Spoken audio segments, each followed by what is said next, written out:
नमस्कार विद्यार्थियों, अपनी क्लास चल रही थी पश्चिमी विचारक में प्लेटो।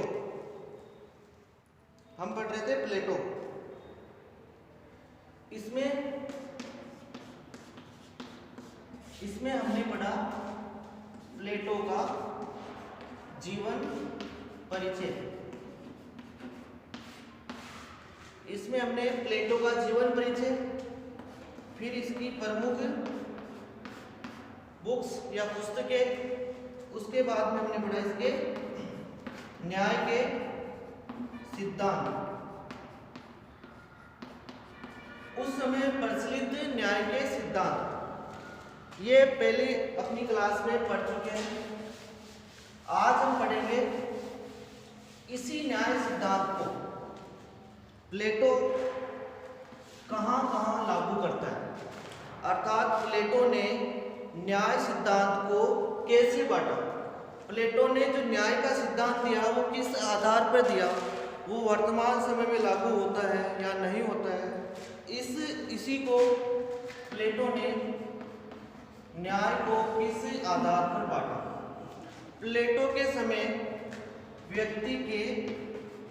प्लेटो ने अपने समय व्यक्ति के 3 गुण बताए। 3 गुण अधिकतर एग्जाम में पूछा जाता है कि प्लेटो ने व्यक्ति में कितने गुण बताए? 3।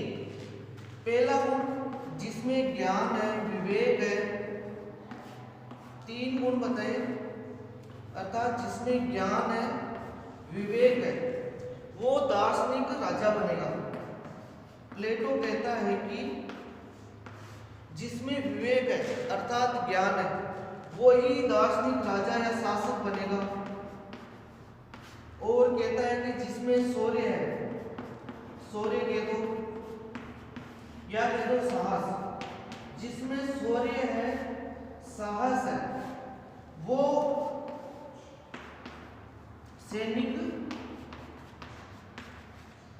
सैनिक बनेगा। अर्थात जिसमें शौर्य है, साहस है, वो सेना में भर्ती होगा। जिसमें विवेक है, ज्ञान है, वो दार्शनिक राजा। और तीसरा गुण बताया जिसमें भूख है, लालच है, या कह दो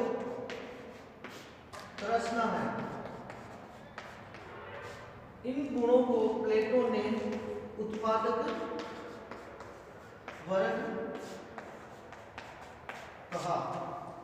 अर्थात प्लेटो ने व्यक्ति के 3 गुण माने या 3 गुण बताए। एक तो विवेक या ज्ञान, दूसरा शौर्य या साहस, तीसरा भूख, लालच या तृष्णा। इसी के आधार पर प्लेटो ने राज्य की उत्पत्ति कर दी।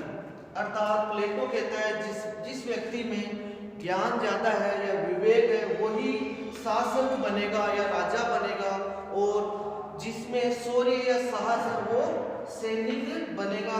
जबकि जिसमें भूख, लालच या तृष्णा है वह उत्पादक वर्ग बनेगा।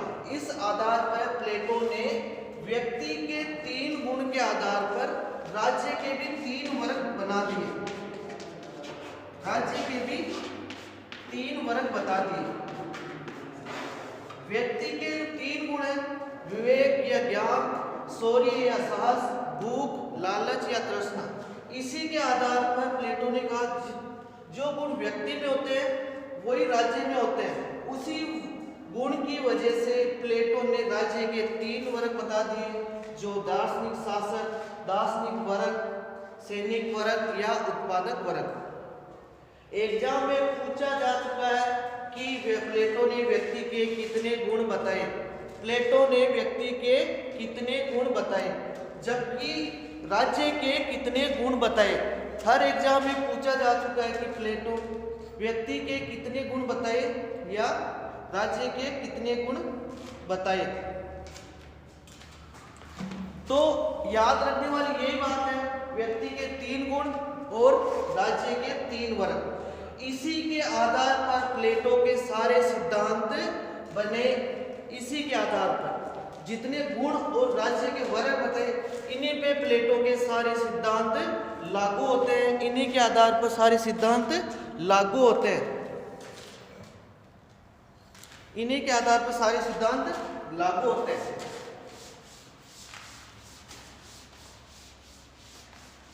प्लेटो के जितने भी सिद्धांत हैं वह इन्हीं के आधार पर लागू होते हैं, इन्हीं के आधार पर लागू होते हैं।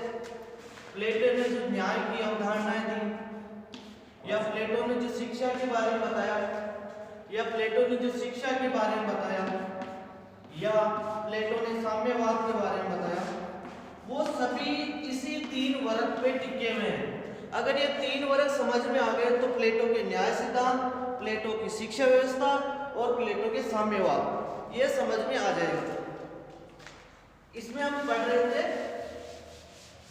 प्लेटो के उस समय प्रचलित न्याय में क्या क्या बातें थी। तो प्लेटो कहता है कि व्यक्ति में जितने गुण होते हैं, उसी गुण को वर्ग में बांट दिया। अर्थात जो व्यक्ति में गुण होते हैं उसी गुण के आधार पर प्लेटो ने राज्य को माना। प्लेटो के सारे सिद्धांत इसी गुण और इसी वर्ग के आसपास घूमते हैं। जैसे प्लेटो ने पहला गुण बताया विवेक या ज्ञान, उसको दार्शनिक वर्ग कह दिया। और दूसरा शौर्य या साहस,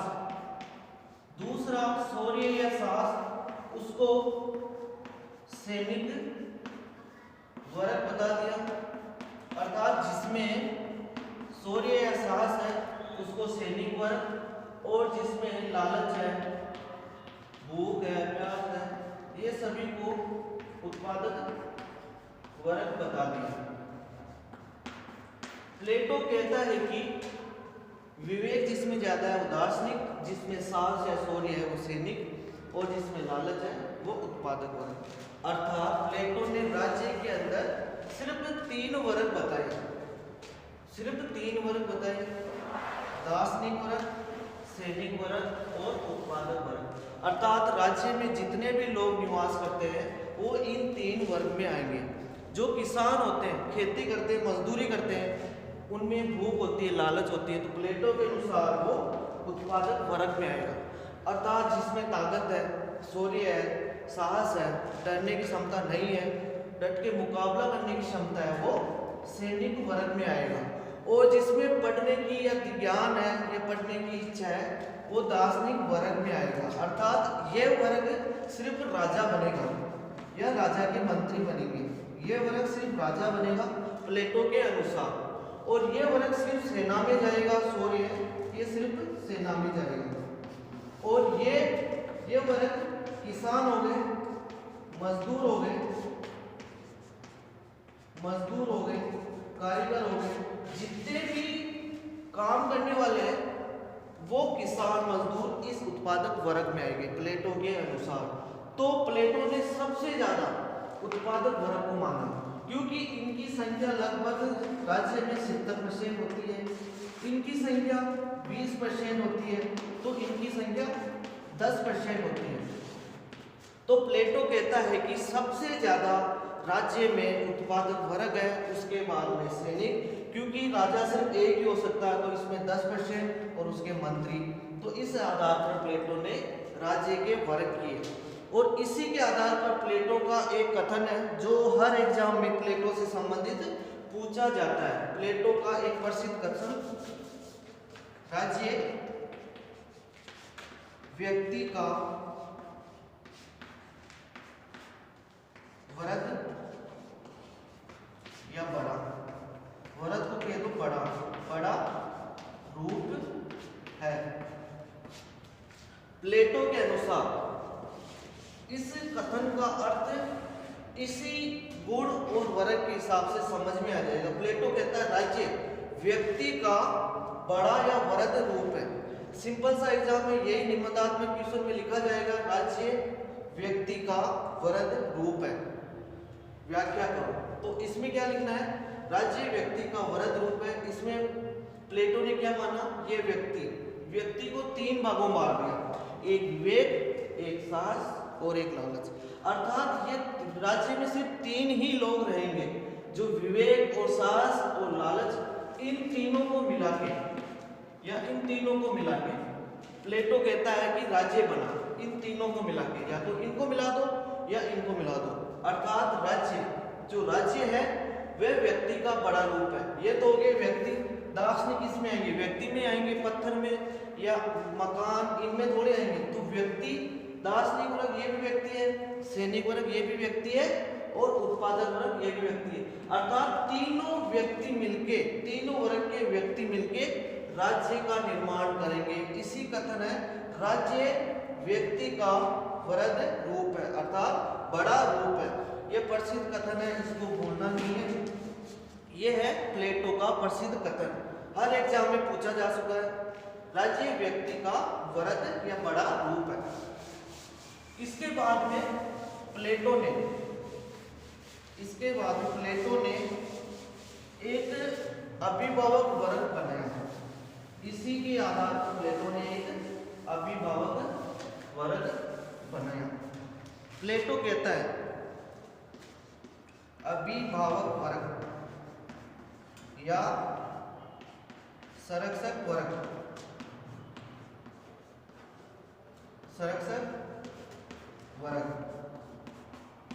प्लेटो ने जो तीन वर्ग बताए, दार्शनिक वर्ग, सैनिक वर्ग और उत्पादक वर्ग, इसमें अभिभावक या संरक्षक वर्ग या इनको या ऐसे कह सकते हो जो राज्य की रक्षा करता है उसका नाम है अभिभावक वर्ग या संरक्षक वर्ग। इसमें किस किस को रखा, इसमें प्लेटो ने दार्शनिक वर्ग और सैनिक वर्ग को रखा।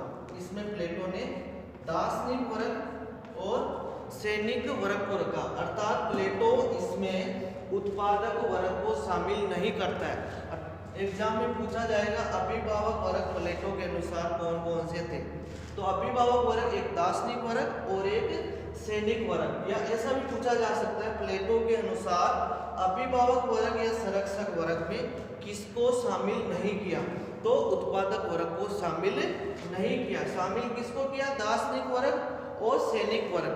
किसको शामिल नहीं किया, उत्पादक वर्ग को।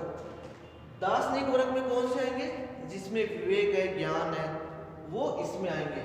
और सैनिक वर्ग में जिसमें साहस है वो आएंगे। और उत्पादक वर्ग में जिसमें लालच है, भूख है, प्यास है, वो सभी आएंगे। और प्लेटो कहता है कि प्लेटो के अनुसार शिक्षा किसको देनी चाहिए। प्लेटो के अनुसार शिक्षा किस किस वर्ग को मिलनी चाहिए। प्लेटो ने वर्ग तीन बताए, तो किस वर्ग को शिक्षा मिलनी चाहिए या किसको नहीं मिलनी चाहिए, सबको मिलनी चाहिए। तो प्लेटो कहता है शिक्षा सिर्फ दार्शनिक वर्ग और सैनिक वर्ग को मिलनी चाहिए, उत्पादक वर्ग को शिक्षा नहीं देनी चाहिए।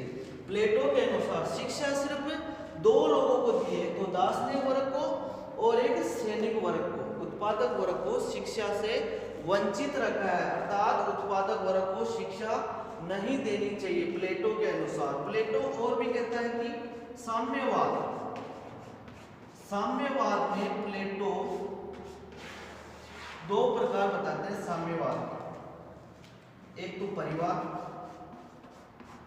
और एक संपत्ति। प्लेटो कहता है साम्यवाद के दो प्रकार या दो वर्ग बताते हैं।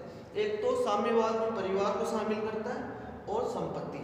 अर्थात प्लेटो के अनुसार साम्यवाद में कौन कौन से वर्ग आएंगे, तो साम्यवाद में परिवार और संपत्ति। जो परिवार का हिस्सा है उसको कौन से वर्ग में रखा, प्लेटो के अनुसार जो परिवार का हिस्सा है उसको कौन से वर्ग में रखा, परिवार का हिस्सा दार्शनिक और सैनिक वर्ग को, अर्थात उत्पादक वर्ग को परिवार से वंचित रखा और संपत्ति इससे भी उत्पादक वर्ग को वंचित रखा। एग्जाम में पूछा जा चुका है कि साम्यवाद में कौन कौन से शामिल है, तो साम्यवाद में भी दार्शनिक वर्ग और सैनिक वर्ग।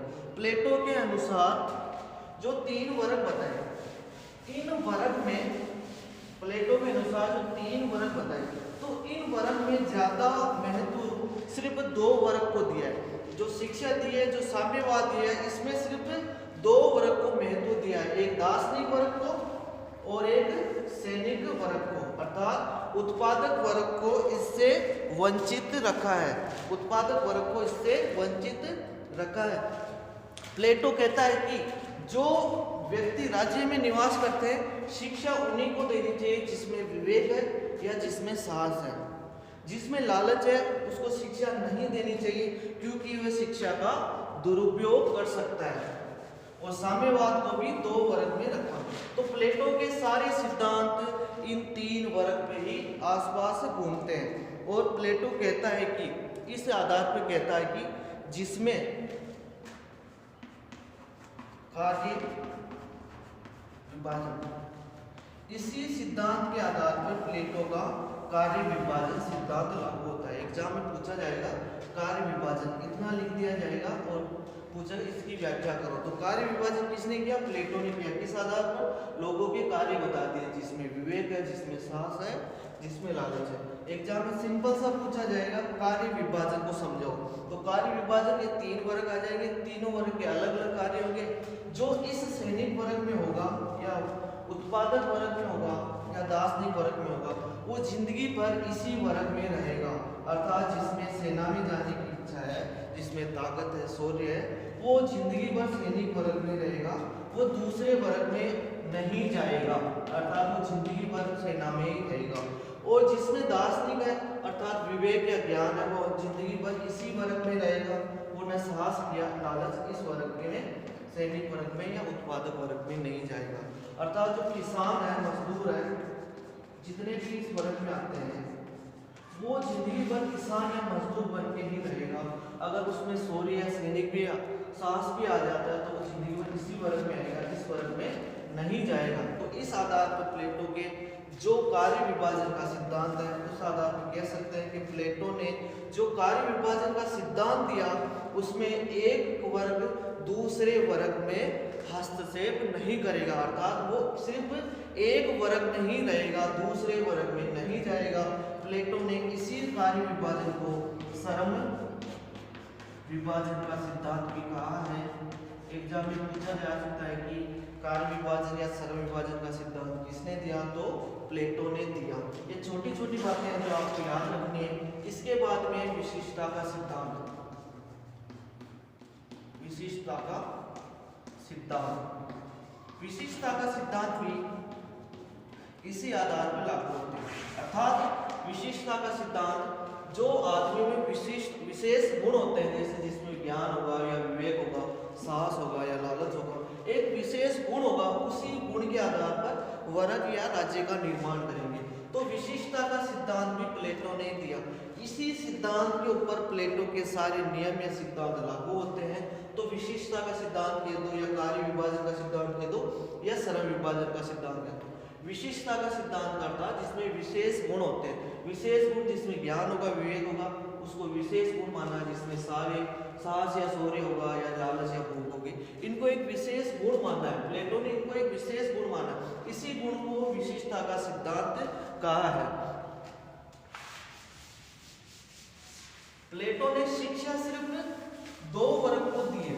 प्लेटो ने शिक्षा सिर्फ 2 वर्ग को दी है, एक तो दार्शनिक वर्ग और एक उत्पादक वर्ग। यहाँ से एक क्वेश्चन बन सकता है कि प्लेटो ने जो शिक्षा दी है वो किस किस वर्ग को दी है? प्लेटो ने शिक्षा सिर्फ दार्शनिक और सैनिक वर्ग को। अब यहाँ क्वेश्चन बनता है स्त्री और पुरुष, क्या दोनों को शिक्षा दी है?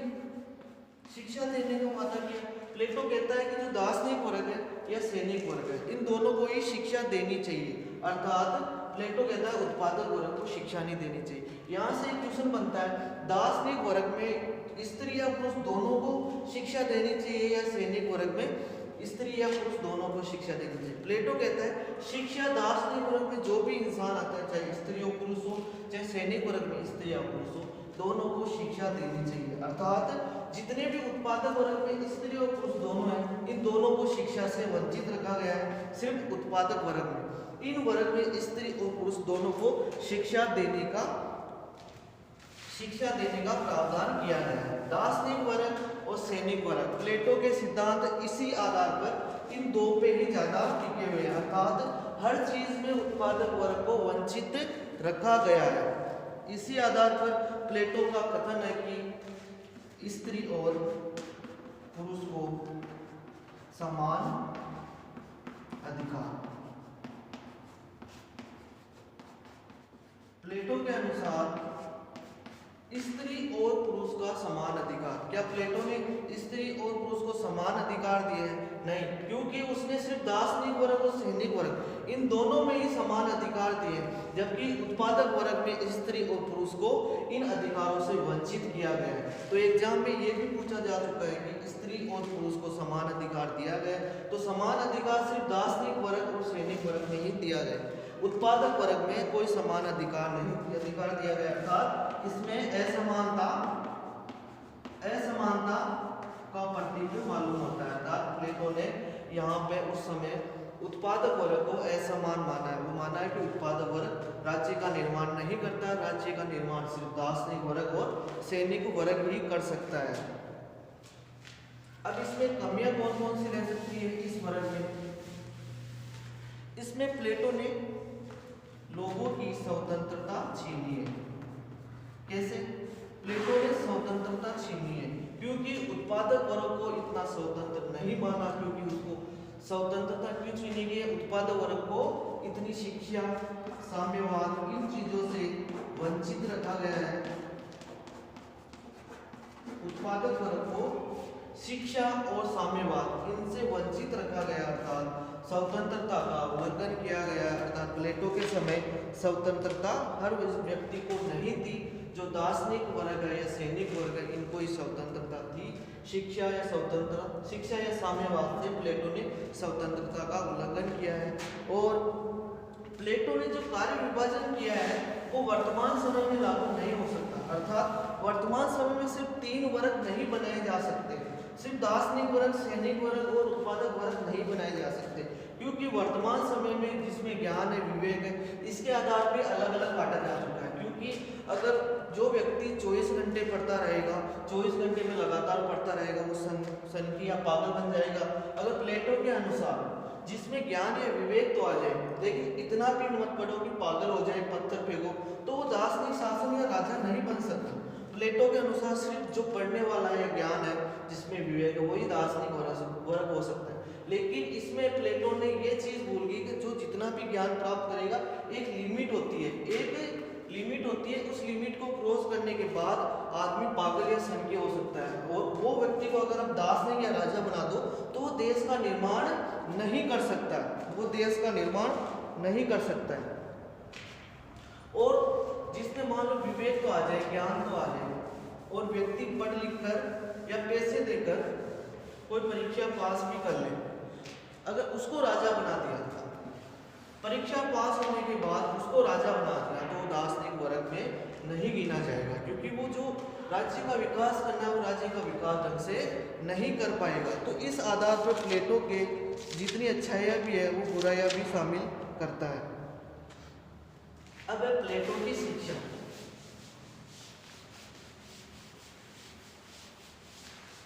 प्लेटो की शिक्षा, प्लेटो ने शिक्षा को किस आधार पर माना? प्लेटो ने शिक्षा को कहा है न्याय का आधार स्तंभ।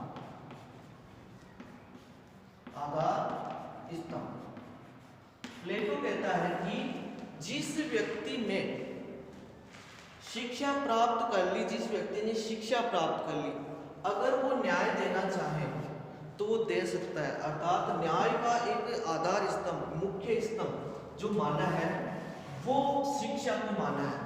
जिसमें शिक्षा नहीं है वो न्याय नहीं दे सकता, क्योंकि प्लेटो के अनुसार जिसमें ज्ञान है, विवेक है, वही दार्शनिक वर्ग बनेगा, वही राजा बनेगा। तो इस आधार पर न्याय कौन देता है? दार्शनिक वर्ग या राजा देता है। तो आधार स्तंभ प्लेटो ने किसको माना है? शिक्षा को आधार स्तंभ माना है। इस आधार पर प्लेटो ने शिक्षा के 2 भाग कर दिए। इस आधार पर प्लेटो ने शिक्षा के 2 भाग कर दिए। एक भाग, 2 भाग करते हैं, एक प्राथमिक एक उच्च। प्लेटो ने शिक्षा के दो भाग कर दिए, एक प्राथमिक और एक उच्च। प्राथमिक में शिक्षा की आयु दो भागों में बांटी। प्राथमिक में शिक्षा के दो वर्ग बांट दिए, एक तो जो 7 साल से 18 साल तक, एक 18 से 20। जबकि उच्च में भी दो वर्ग बांट दिए, 20 से 30 और 30 से 35। प्लेटो ने कहा है कि शिक्षा का आधार इसी हिसाब से होना चाहिए, अर्थात प्राथमिक शिक्षा और उच्च शिक्षा। प्लेटो ने शिक्षा के दो भाग कर दिए, एक प्राथमिक शिक्षा और एक उच्च शिक्षा। प्राथमिक शिक्षा में दो भाग बता दिए, एक तो 7 साल से 18 साल तक। इसमें प्लेटो ने इसमें कहा व्यायाम की शिक्षा दी है। प्लेटो ने इस वर्ग में सिर्फ व्यायाम की शिक्षा दी है और इसमें सैनिक शिक्षा। प्लेटो कहता है कि जो 7 साल से 18 साल के बच्चे हैं उनको सिर्फ व्यायाम की शिक्षा देनी चाहिए। प्लेटो के अनुसार प्राथमिक शिक्षा में जो 7 साल से 18 साल के बच्चे हैं उनको सिर्फ व्यायाम की शिक्षा देनी चाहिए, जबकि जो 18 से 20 साल के हैं उनको अनिवार्य सैनिक शिक्षा देनी चाहिए। तो प्लेटो के अनुसार इसको व्यायाम की शिक्षा बहुत ज़्यादा दे देता है, अर्थात 11 वर्ष तक बच्चों को सिर्फ एक्सरसाइज या सैनिक वर्ग बनाना चाहता है, क्योंकि इस आधार पर हम देखें प्राथमिक शिक्षा में इसमें कोई ज्ञान की बातें नहीं बताता। प्लेटो कहता है कि इसमें व्यक्ति को हष्ट-पुष्ट होना चाहिए और सैनिक वर्ग, अनिवार्य सैनिक वर्ग में बनाना चाहिए। 7 साल से 20 साल तक देखें तो इसमें सिर्फ सैनिक वर्ग की ही बात करता है, क्योंकि व्यायाम और अनिवार्य सैनिक ये सिर्फ सैनिक वर्ग में जाने की ही बात करता है। इसके बाद में प्लेटो यहाँ पे रेखा गणित, बीज गणित, दर्शन, इस वर्ग के बाद 20 साल के बाद ही व्यक्ति को रेखा गणित, बीज गणित या दर्शन की शिक्षा देनी चाहिए। यहाँ पे एक शिक्षा वो है मनोविज्ञान। फिर इस वर्ग के बाद 20 साल के बाद 30 से 35 साल तक द्वंद्व या दर्शन की शिक्षा देनी चाहिए। प्लेटो ने जो शिक्षा का विभाजन किया वो प्राथमिक और उच्च आधार पर किया। प्लेटो कहता है कि प्राथमिक में 7 से 18 वर्ष के बच्चों को व्यायाम की शिक्षा, फिर 18 से 20 साल के बच्चों को अनिवार्य सैनिक शिक्षा ये देनी चाहिए। तो प्लेटो कहता है कि इसके बाद 20 साल के बाद एक परीक्षा या एग्जाम होना चाहिए।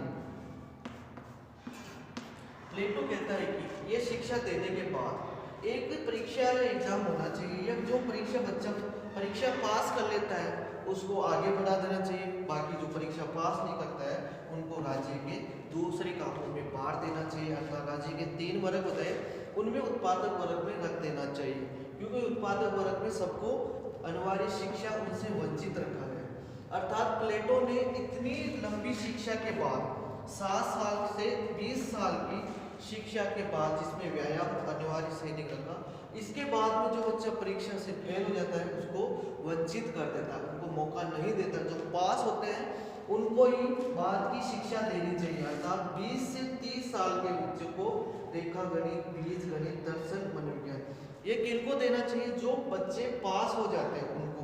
फिर इन बच्चों को पढ़ने के बाद यहाँ पे एक परीक्षा और होगी, अर्थात 20 से 30 साल के बाद एक परीक्षा और होगी, 30 साल के बाद एक परीक्षा और होगी। जो बच्चा पास कर लेता है उसी को अगले वाले वर्ग में रखना चाहिए, 30 से 35 साल, ये उसी को दर्शन या द्वंद्व की शिक्षा देनी चाहिए। जो बच्चा फेल हो जाता है उसको उत्पादक वर्ग में रख देना चाहिए। इसके बाद में एक परीक्षा और होगी। पर प्लेटो 3 परीक्षा की बात करता है, एक तो 20 के बाद, एक 30 के बाद और एक 35 के बाद। प्लेटो कहता है जो व्यक्ति ये परीक्षा पास कर लेता है उस व्यक्ति को प्लेटो उस व्यक्ति को प्लेटो 15 साल की और शिक्षा देता है और इसी में प्लेटो दार्शनिक राजा बनाता है।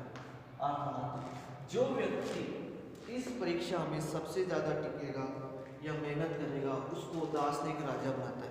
प्लेटो के अनुसार राजा बनने के लिए इतनी बड़ी प्रक्रियाओं से गुजरना पड़ता है। अर्थात प्लेटो की जो शिक्षा है 7 वर्ष से शुरू होती है और कहाँ खत्म होती है 50 वर्ष तक। और प्लेटो ने कितने वर्ग बांटे? तो प्राथमिक और एक उच्च।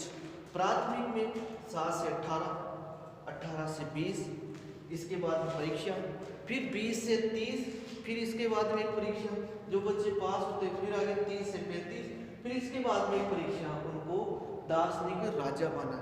इसमें जो अच्छा बच्चा निकलेगा उसको दार्शनिक राजा बना। तो इसमें हम देखेंगे तो प्लेटो ने 3 परीक्षा दी, एक तो 20 के बाद, 20 के बाद, एक 30 के बाद और एक 35 के बाद। अब इस परीक्षा के बाद जो बच्चा 35 से 50 साल के उम्र में परीक्षा करेगा या पढ़ाई करेगा, उसमें ना तो वो ये बांटा कि उसको कौन सी शिक्षा देनी चाहिए, या इसके बाद में ये भी नहीं कहा कि प्लेटो ने इसके बाद में कोई परीक्षा होनी चाहिए। तो ये प्लेटो की कुछ कमियां भी है तो अच्छाई भी है। प्लेटो ने शिक्षा को 50 वर्ष तक लंबा खींचा है, जो वर्तमान समय में अभी लागू नहीं की जा सकती। प्लेटो के उस समय में तो लागू की जा सकती थी, लेकिन वर्तमान समय में लागू नहीं की जा सकती, क्योंकि वर्तमान समय में व्यक्ति की आयु 50 से 60 साल की व्यक्ति तक ही रहती। अगर व्यक्ति जिंदगी भर पढ़ाई करता रहेगा तो आगे क्या करेगा? तो परीक्षा को वर्तमान समय में लागू नहीं किया जा सकता। तो 35 से 50 वर्ष के बाद प्लेटो ने परीक्षा को वंचित रखा, अर्थात इसके बाद में कोई परीक्षा नहीं होगी और वहाँ उस हिसाब से जो जिसको लगेगा अध्यापक को कि यहाँ पे किसको राजा बनाना चाहिए और उसी व्यक्ति को राजा बना देना चाहिए। तो प्लेटो की जो शिक्षा प्रणाली है वो बहुत बड़ी है, लंबी है। तो इस आधार पर हम कह सकते हैं कि प्लेटो ने उस समय तो शिक्षा का अच्छा माना, लेकिन वर्तमान समय में प्लेटो ने शिक्षा को सही नहीं कहा जा सकता है। प्लेटो की वर्तमान समय में शिक्षा को सही नहीं माना जा सकता। प्लेटो ने अपने विद्यालय का नाम अकादमी रखा। प्लेटो ने अपने विद्यालय का नाम अकादमी रखा। अगर बड़े क्वेश्चन में आ जाए अकादमी क्या है, व्याख्या करें, तो अकादमी की व्याख्या करने के लिए प्लेटो के विद्यालय का नाम अकादमी है।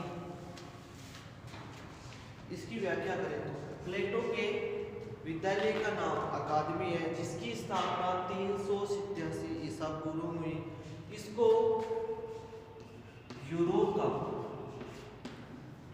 का पहला विश्वविद्यालय माना जाता है। विश्वविद्यालय माना जाता है, अर्थात यहाँ से जीके का प्रश्न भी पुट होता है कि यूरोप का पहला विश्वविद्यालय कौन सा है? अकादमी। अकादमी की स्थापना 387 ईसा पूर्व में प्लेटो ने की। लेकिन यहाँ से जीके का क्वेश्चन होता है यूरोप का पहला विश्वविद्यालय कौन सा था? तो यूरोप का पहला विश्वविद्यालय अकादमी। यूरोप का पहला विश्वविद्यालय अकादमी। जब अकादमी की स्थापना हुई तो प्लेटो की आयु कितनी थी? जब अकादमी की स्थापना हुई तब प्लेटो की आयु कितनी थी? ये भी पूछा जाता है। तो प्लेटो की आयु उस समय 40 वर्ष थी। जब अकादमी की स्थापना हुई उस समय प्लेटो की आयु कितनी थी? तो प्लेटो की आयु 40 वर्ष थी। प्लेटो की आयु 40 वर्ष थी। हम आगे बढ़ेंगे प्लेटो की शिक्षा व्यवस्था पर अभी वर्तमान में क्या प्रभाव पड़ा।